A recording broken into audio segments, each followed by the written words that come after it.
Hello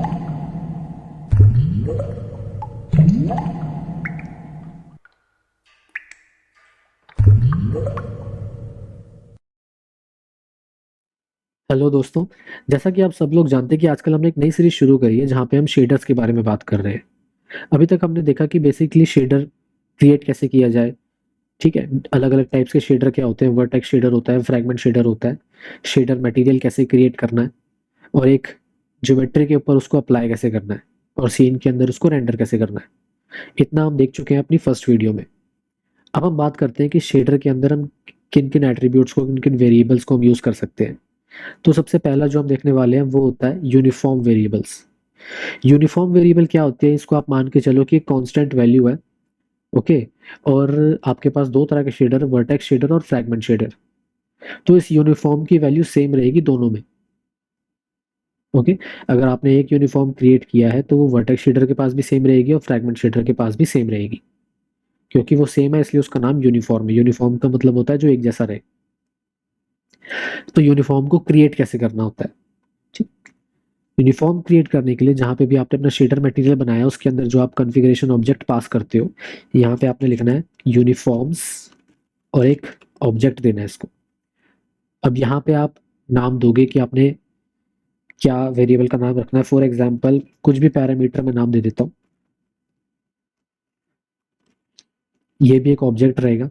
इस object के अंदर मुझे दो चीजें बतानी है, एक तो इसका टाइप। टाइप मैं इसका दे देता हूँ एफ। एफ का मतलब होता है फ्लोट। और भी टाइप्स होती है वो हम देख लेंगे। आज हमारी पहली टाइप है वो हम दे रहे हैं फ्लोट। फ्लोट को कैसे डिनोट करना है, एफ से। और इसी कुछ इनिशियल वैल्यू हम दे देते हैं, लेट से 0। अब मैं चाहूँ तो इस वैल्यू को गेट कर सकता हूँ। कहाँ पे? अपने फ्रैगमेंट शेडर में भी और अपने वर्टेक्स शेडर में भी। आज मैं सोच रहा हूँ कि कलर्स के साथ कुछ हम करके देखते हैं।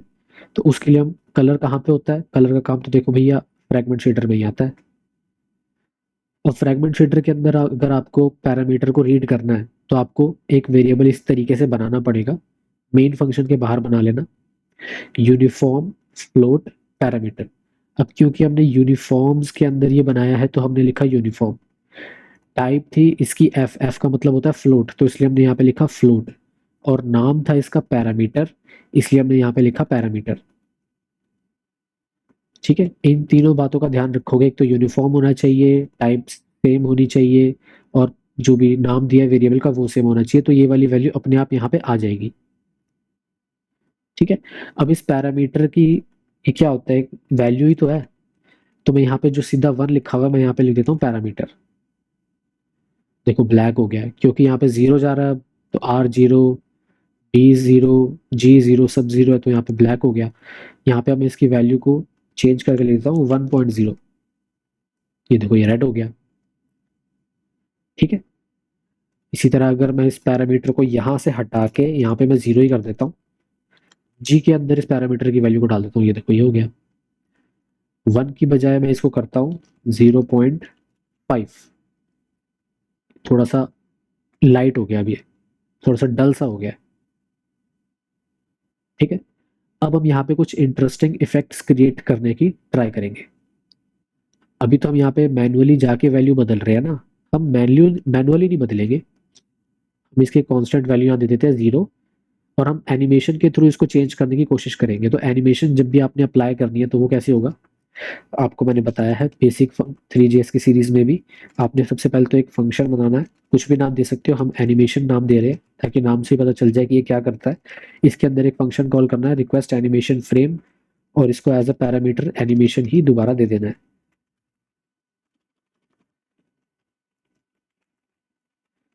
ये लो जी, अब ये फंक्शन जो है बार बार कॉल हो सकता है।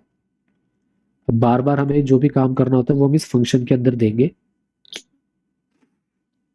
अभी हमें क्या काम करना है, हमें इस यूनिफॉर्म के अंदर जो ये पैरामीटर है हमारा, इसकी वैल्यू को बढ़ाना है। तो हम ऐसे कर सकते हैं इसको। सबसे पहले तो शेडर मटेरियल का ऑब्जेक्ट लो, इसके अंदर यूनिफॉर्म्स नाम का ऑब्जेक्ट है, इसको लो। इस यूनिफॉर्म्स नाम के अंदर एक पैरामीटर नाम का ऑब्जेक्ट जो हमने बनाया हुआ, ये देखो ये बनाया ना, ये है, इसको लो। और इसकी वैल्यू को हमें चेंज करना है।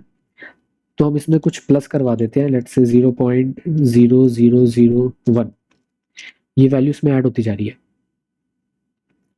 बट क्योंकि अभी हमने एनिमेशन बना तो लिया लेकिन इसको एक बार भी कॉल नहीं करा, तो इसको कॉल करेंगे। ये जो ऊपर मैंने रेंडर किया हुआ है इसको हटा देता हूँ, इसकी जगह मैं एनिमेशन लिख देता हूँ और वो रेंडर मैं यहाँ कर लूंगा।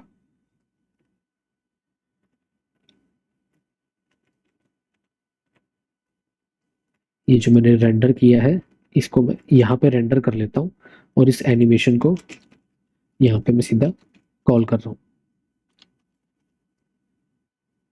ठीक है, अब ये वैल्यू मुझे लग रहा है बहुत, यहाँ पे मैं देखता हूँ वैल्यू मैं रीड कर रहा हूँ ना, वैल्यू मैं रीड तो कर रहा हूँ लेकिन यहाँ पे इंक्रीमेंट बहुत थोड़ा लग रहा है मुझे। मैं बढ़ाना चाहता हूँ और हमने यहाँ पे कंसोल विंडो भी ओपन नहीं करी है, तो एरर कोई नहीं है। अभी आप देखोगे ग्रीन कलर है, ऊपर आ रहा है धीरे धीरे। मैं रिफ्रेश कर रहा हूँ उस पेज को, बट बहुत धीरे धीरे आ रहा है। इसकी वैल्यू को हम थोड़ा सा बड़ा कर देते हैं, इंक्रीमेंट थोड़े बढ़ा देते हैं। अब आप देखो ग्रीन कलर बहुत तेजी से आया आया आया, बढ़ता जा रहा है बढ़ता जा रहा है। ये बढ़ता रहेगा, कब तक बढ़ता रहेगा? जब पैरामीटर की जो वैल्यू है वो 1 हो जाएगी, क्योंकि 1 से ऊपर वो जा नहीं पाएगा। 1 मैक्सिमम वैल्यू होती है ना, ठीक है। RGB की जो वैल्यू देते हैं 1 होती है सबसे ज्यादा, तो हमें कुछ अनएक्सपेक्टेड से रिजल्ट मिलेंगे। मैं यहाँ पे क्या करता हूँ, सीधा पैरामीटर लिखने की बजाय ना साइन फंक्शन को यहाँ पे डाल देता हूँ। ये लो, अब यहाँ पे डायरेक्ट 1 नहीं जाएगा, साइन फंक्शन से होता हुआ जाएगा। और साइन फंक्शन की खास बात होती है 1 से -1 के बीच रहेगा ये। तो ये देखो इसकी वैल्यू पहले तो बढ़ रही है,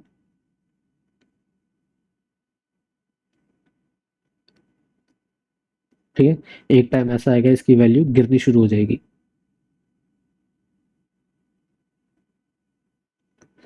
अभी भी बहुत स्लो लग रहा है मुझे, तो मैं इसको थोड़ा और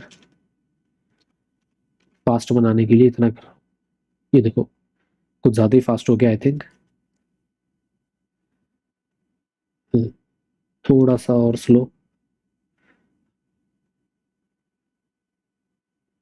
हाँ ये थोड़ा अच्छा लग रहा है,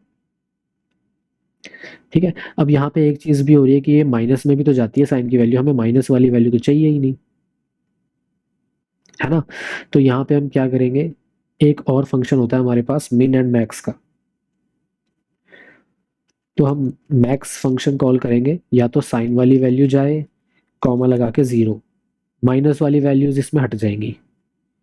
यहाँ पर भी या तो साइन पैरामीटर की वैल्यू जाए या 0 जाए। ये देखो, क्योंकि हम फ्लोटिंग पॉइंट में बात कर रहे हो तो ये सिर्फ फ्लोटिंग पॉइंट ही ले रहा था, ठीक है।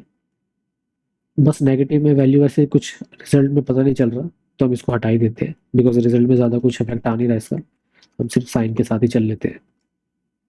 ये हमारा कुछ इफेक्ट बना है। अब हम इसके साथ और क्या चीज़ें कर सकते हैं, लेट्स से हम रेड वाले में लेते हैं पैरामीटर को। ये लो जी, रेड में हमने कॉस ले लिया। अब यहाँ पे आपको कुछ अलग तरह के ग्रेडियंट्स दिखेंगे, ठीक है।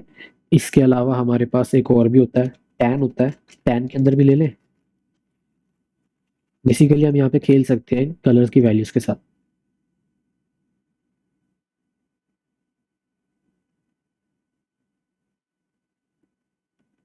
ठीक है। तो ये सारा साइन कॉस टैन, ये सारी कैलकुलेशंस जो होती हैं ये अभी जीपीयू के ऊपर हो रही है, तो इसलिए फास्ट है। अगर इसी को हम सीपीयू के ऊपर करेंगे तो स्लो हो जाएगी। इस चीज़ का भी हमें ध्यान रखना पड़ता है। यहाँ पे हम एक चीज़ और कर सकते हैं, हमारे पास vec4 इज इक्वल टू जो भी करंट पिक्सल है हमारे पास, ठीक है, वो कैसे मिलेगा, gl_frag कॉर्ड। gl_frag कॉर्ड के पास क्या है, इस पिक्सल की वैल्यू है। पिक्सल मतलब ये पॉइंट कौन सा है अभी हमारी इस शेप में, ठीक है। तो इसके साथ भी हम खेल सकते हैं, लेट्स से pixel.x।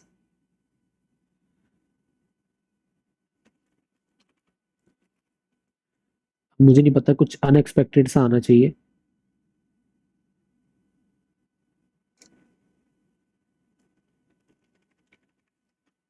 हम यहाँ एक काम करते हैं, यहाँ से ही हटा देते हैं।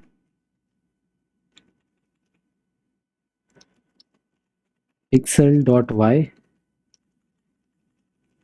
एंड पिक्सल डॉट जेड, जो पैरामीटर हमने पास किया था अभी फिलहाल मैं उसकी वैल्यू नहीं ले रहा हूँ, मैं सिर्फ फ्लैग कलर को वैल्यू दे रहा हूँ।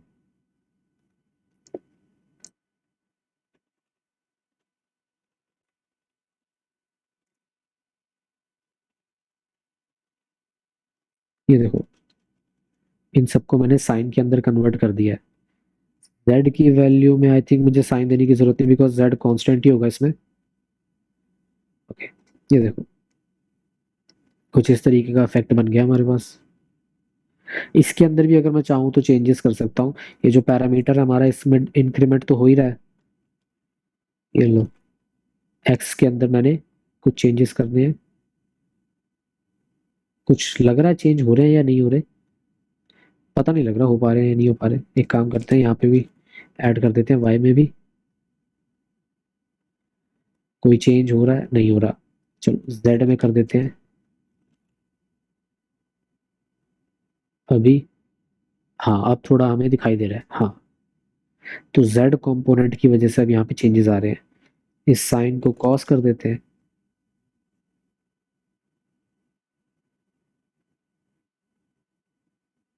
ठीक है, तो यहाँ पे आप खेल सकते हो पिक्सल्स के साथ, जो आप चाहो वो बना सकते हो। अब यहाँ पे एक नई चीज हम क्या कर सकते हैं, यहाँ पे टेक्सचर्स के साथ काम कर सकते हैं। वो हम अपनी अगली वीडियो के अंदर देखेंगे कि टेक्सचर के साथ कैसे काम करना है, बिकॉज उसके अंदर भी हम यही सब करने वाले हैं, खेलने वाले हैं इन पिक्सल्स के साथ, इन कलर्स के साथ। ओके, तो आप इसकी प्रैक्टिस कीजिएगा एक बार कि यूनिफॉर्म्स को कैसे लेके आना है। यूनिफॉर्म क्या होता है मैं एक बार दोबारा बता देता हूँ। यूनिफॉर्म ऐसी वैल्यूज होती हैं जिनकी वैल्यू सेम रहेगी, चाहे आप वर्टेक्स शेडर के अंदर हो चाहे आप फ्रैगमेंट शेडर के अंदर हो।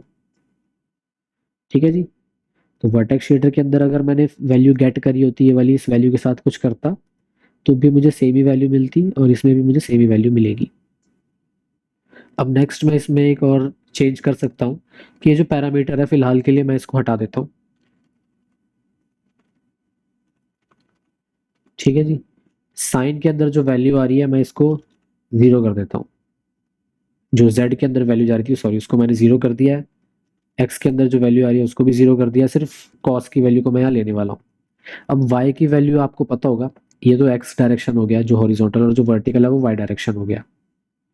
ओके, अब क्योंकि ये बहुत तेजी से बढ़ रहा है तो मैं इसको, तेजी से बढ़ रहा है उसको थोड़ा छोटा कर देता हूँ, 0.00, लेट्स से 1। आपको कुछ चेंज दिखना चाहिए बट अभी चेंज नहीं दिख रहा है, इसको थोड़ा सा और बढ़ा देते हैं। अभी चेंज नहीं है, थोड़ा सा और बढ़ा देते हैं। हाँ, अभी देखो, अब आपको ये दिखाई दिया।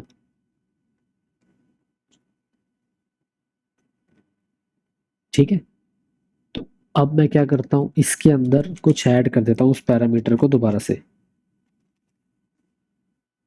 ये देखो, ये दिख रहा है आपको अब, यहाँ पे कुछ एनिमेशन टाइप का सा चलने लग रहा है। अब ये जो मैंने जीरो किया था इसको मैं कर देता हूँ, ये देखो जी, अभी थोड़ा ये इंटरेस्टिंग बन गया।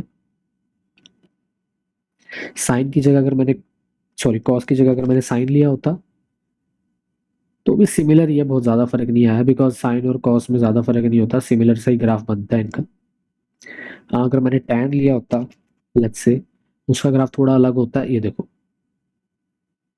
इसका ग्राफ थोड़ा अलग होता है, इस वजह से हमें यहाँ पे कलर जो थोड़ा अलग तरीके का दिखाई दे रहा है, पैटर्न जो ही बन रहा है। अच्छा, अगर यहाँ पे मैं इसको भी 1 कर दूं, यहाँ पे थोड़ा अलग सी सिस्टम बन गया है। ठीक है, ये वाला कलर मुझे अच्छा नहीं लग रहा, ये पैटर्न अच्छा है, और टैन की जगह साइन या कॉस दोनों सेम से थे, ये अच्छे हैं। अभी मैं इसको अप डाउन डायरेक्शन में चला रहा हूँ, इसको मैं लेफ्ट राइट में अगर चलाने की कोशिश करूँ, लेट्स से इसी सेम चीज को मैं यहाँ लिख देता हूँ,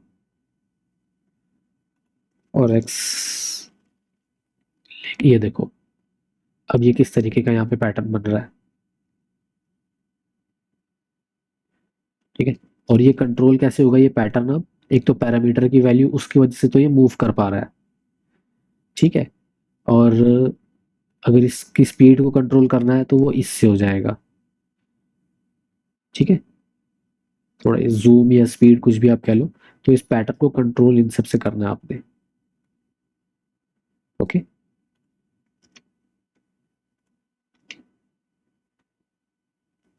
तो ये कुछ तरीके थे कि आपने फ्रैग कलर के साथ कैसे खेलना है। आज हमने क्या क्या चीज़ें देखी, एक तो यूनिफॉर्म्स के बारे में हमने देखा, यूनिफॉर्म क्या होते हैं, बेसिकली ये वो वैल्यूज़ हैं जो सेम रहेंगी वर्टेक्स शेडर में भी और फ्रैगमेंट शेडर में भी। तो पैरामीटर की वैल्यू हमेशा सेम मिलेगी, चाहे मैंने कहीं भी रीड किया हो। अभी मैंने रीड किया है इसको फ्रैगमेंट शेडर के अंदर। उसके बाद हमने एक और चीज़ क्या देखी कि फ्रैग कॉर्ड क्या होता है। फ्रैग कॉर्ड हमें बताता है कि बेसिकली पूरी शेप के अंदर अभी हम कौन से पिक्सल पर हैं। तो उस पिक्सल की वैल्यू हमने ले ली, उस पिक्सल के अंदर एक्स वाई जेड सारे कोऑर्डिनेट अवेलेबल हैं, तो मैंने एक्स और वाई कोऑर्डिनेट के साथ अभी काम किया है। ओके, हमने क्या किया, फ्रैग कलर को वैल्यू दी है जो कि किस पे डिपेंड कर रही है, एक तो पिक्सल के एक्स वाई कोऑर्डिनेट के ऊपर और पैरामीटर के ऊपर।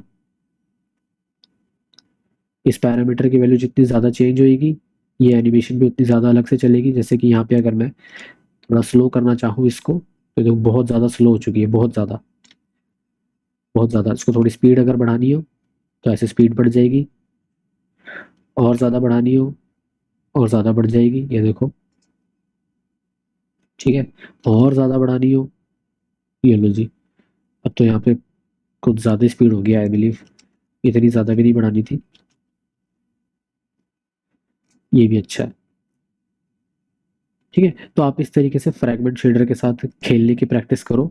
अगर इतना आपसे हो जाता है तो नेक्स्ट क्लास में हम देखेंगे कि शेडर के अंदर आपने टेक्सचर्स किस तरीके से अप्लाई करने हैं। वो भी बहुत इंटरेस्टिंग होने वाला है, बिकॉज वहाँ पे हम अभी तो हम नॉर्मल पिक्सल कलर्स के साथ काम कर रहे हैं, वहाँ पे हम इमेजेस के साथ काम करेंगे, इमेजेस के कलर्स के साथ काम करेंगे। ठीक है, तो वो भी एक इंटरेस्टिंग होने वाला है। तो पहले आप इतनी की प्रैक्टिस कर लो, कोई भी डाउट वगैरह होता है कमेंट में आप पूछ सकते हो, या फिर इंस्टाग्राम पे आप पूछ सकते हो मुझसे। Thank you.